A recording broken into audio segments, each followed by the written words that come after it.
कधीकधी एखाद्या रुग्णाची गोष्ट मृत्यूच्या भीतीपासून सुरू होते आणि नव्या आयुष्याच्या स्वागतापर्यंत पोहोचते. एका ठिकाणी शस्त्रक्रियेचा प्रयत्न झाला, पण परिस्थिती इतकी गुंतागुंतीची होती की ऑपरेशन पूर्ण होऊ शकलं नाही.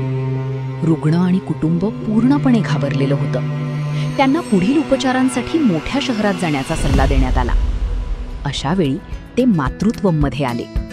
डॉक्टर पंकज मते यांनी आधी रुग्णाची प्रकृती स्थिर केली, कुटुंबाला धीर दिला आणि मग अत्यंत काळजीपूर्वक शस्त्रक्रिया पूर्ण केली.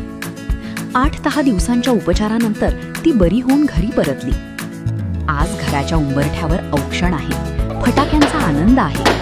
कारण ही फक्त एका ऑपरेशनची गोष्ट नाही, ही एका कुटुंबाला परत मिळालेल्या विश्वासाची, आशेची आणि आयुष्याची गोष्ट आहे.